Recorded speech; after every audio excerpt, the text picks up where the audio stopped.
السلام علیکم لسنرز، میں ہوں آپ لوگوں کی ہوسٹ نیلم، اور نیلم آپ کو اپنے چینل میں ویلکم کہتی ہے۔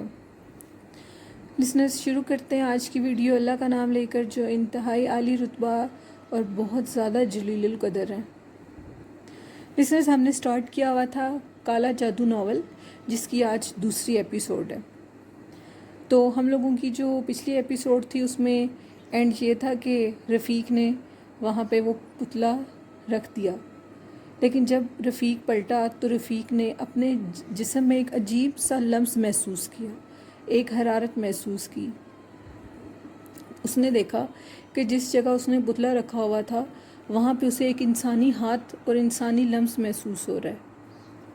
جب اس نے دیکھا تو وہی پتلا اس کے پاس تھا، اور وہ پتلا بالکل جیسے سادھو کی آواز تھی اسی طرح بول رہا تھا، اور وہ پتلا کہہ رہا تھا، ارے مورخ، ارے کرم جلے، تو نے مجھے دفنایا کیوں نہیں؟ اس کو دفنا یہیں پہ، اگر تو اسے دفنائے گا تو میرا کام ہوگا۔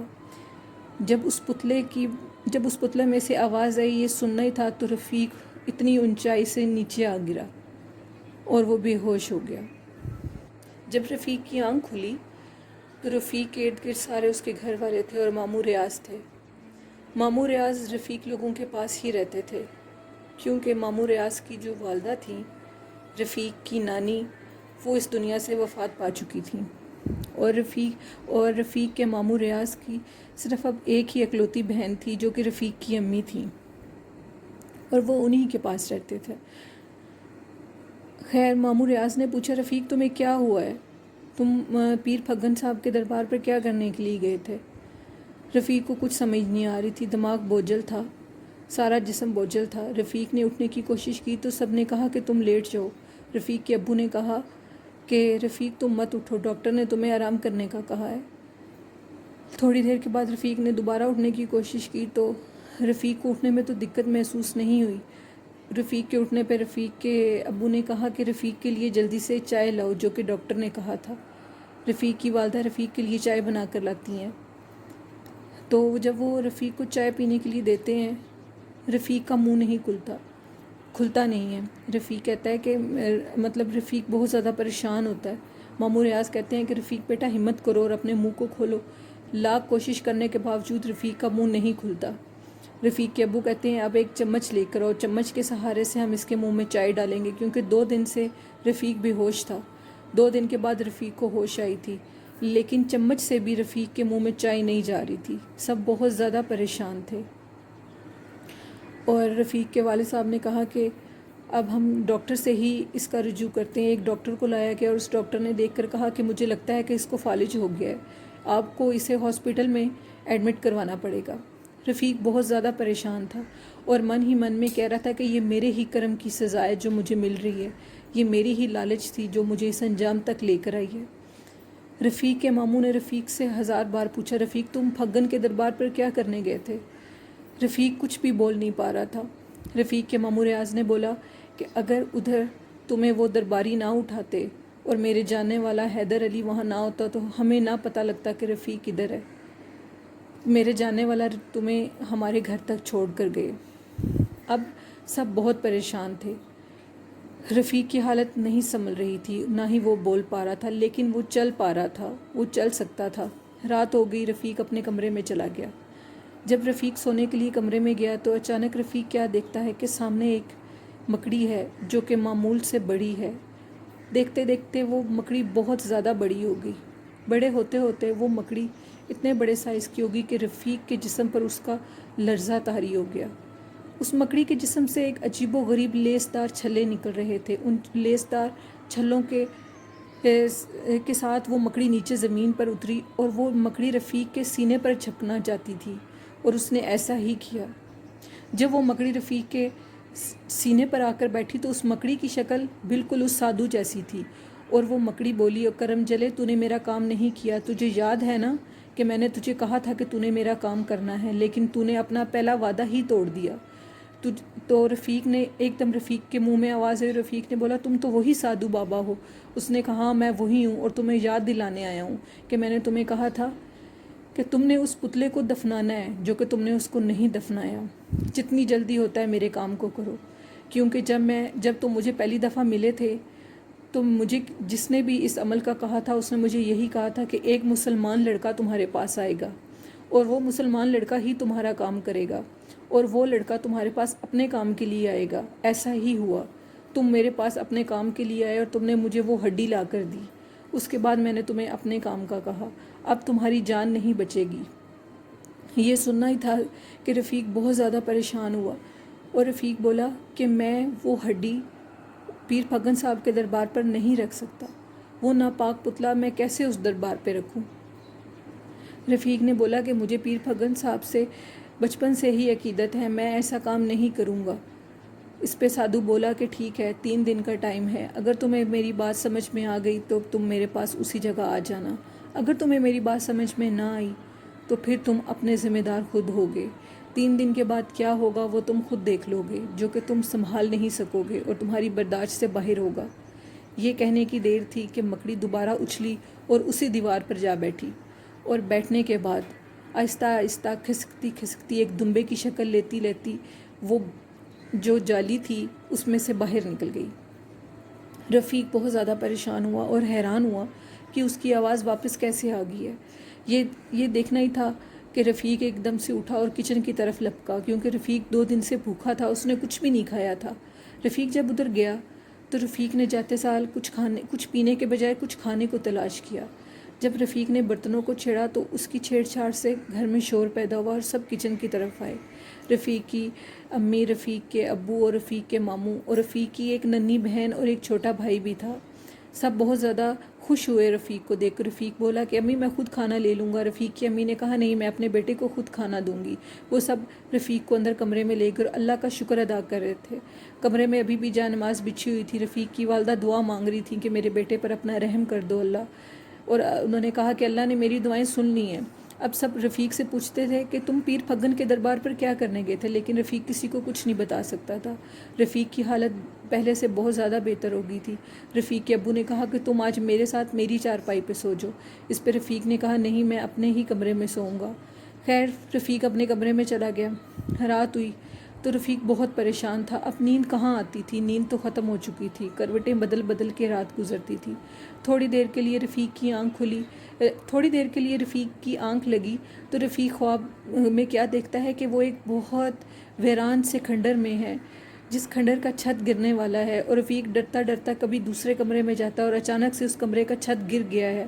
رفیق یہ خواب دیکھ کر بہت گھبرا گیا اور خوف سے اس کی آنکھ کھل گئی۔ خیر صبح ہوئی، رفیق اٹھا اور رفیق نے سامنے کیا دیکھا کہ رفیق کے ماموں، امی اور اس کے ابو بہت زیادہ پریشان اور کھڑے ہوئے ہیں دہلیز میں۔ انہوں نے دیکھا، رفیق بھی یہ دیکھ کر حیران ہو گیا کہ صبح صبح گھر میں کیا ہو گیا ہے۔ رفیق نے جب آگے جا کر دیکھا تو گھر میں ایک بہت بڑے تھال میں 2 کالے سیاہ بکروں کا سر اور اس میں ایک کلیجی پڑی ہوئی تھی۔ یہ دیکھنا ہی تھا کہ رفیق حواس باختہ ہو گیا اور پوچھنے لگا یہ کیا ہے۔ رفیق کی امی چیخ چیخ کر رو رہی تھیں اور کہہ رہی تھیں کہ جلدی سے باہر کا دروازہ بند کر دو، اگر کسی ہمسائے نے دیکھ لیا تو وہ ہماری جان کھا دیں گے اور ہماری خیر نہ ہوگی محلے میں۔ ماموں نے آگے بڑھ کے دروازے کو بند کیا۔ جب دروازے کو بند کیا تو رفیق کی امی کہتی ہے اللہ جانے کس شیطان نے ہمارے گھر کا منہ دیکھ لیا ہے، کس دشمن نے ہمیں ذلیل کرنے کا ٹھان لیا ہے۔ رفیق کے ابو اور ماموں دور دور تک سوچنے لگے کہ کسی کے ساتھ ہمارا کوئی لڑائی جھگڑا تو نہیں، لیکن دور دور تک سوچنے کے بعد بھی ان کو یاد نہ آیا کہ ہمارا کسی کے ساتھ بھی کوئی لڑائی جھگڑا نہیں ہے۔ خیر وہ سب بہت پریشان تھے۔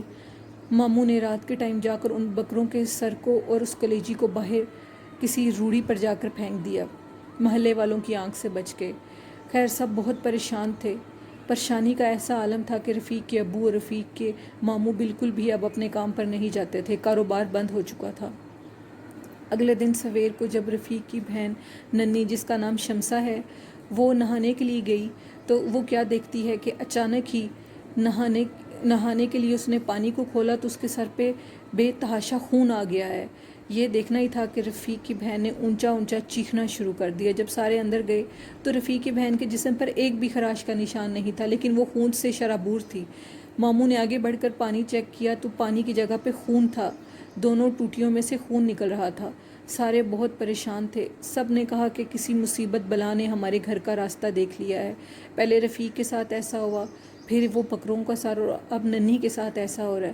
جلدی سے رفیق کے ماموں آگے بڑھے اور انہوں نے ٹینکی کو چیک کیا، لیکن ٹینکی میں شفاف پانی تھا۔ وہ دوبارہ نیچے آئے اور انہوں نے پھر ٹوٹیوں کو کھولا، اب خون کی جگہ ٹوٹیوں میں پانی تھا۔ اس کے بعد وہ جو خون تھا وہ ہلکا ہلکا جمنے شروع ہو گیا۔ اب وہ جلدی سے اس خون کو بہانے لگے کہ وہ خون گھر سے باہر بھی نہ نکلے۔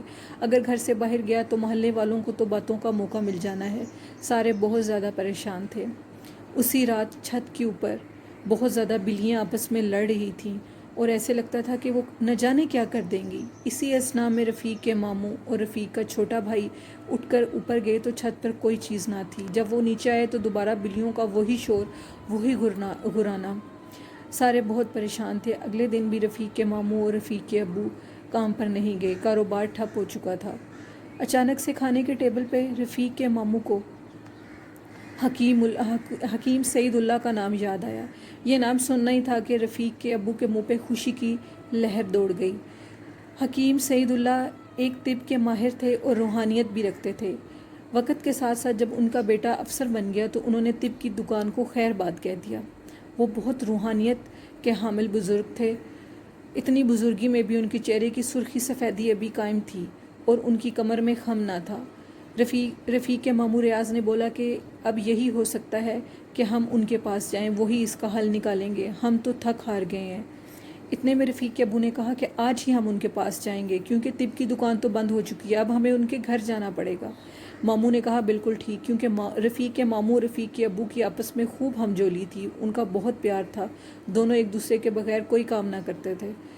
شام کو وہ سارے رفیق کے ابو، رفیق کی امی اور رفیق کے ماموں اکٹھے ہو کر حکیم سعید اللہ کے گھر کی طرف روانہ ہو گئے۔ حکیم سعید اللہ اپنی پوتیوں کے ساتھ، اپنی بہو کے ساتھ اور اپنے بیٹوں کے ساتھ رہتے تھے۔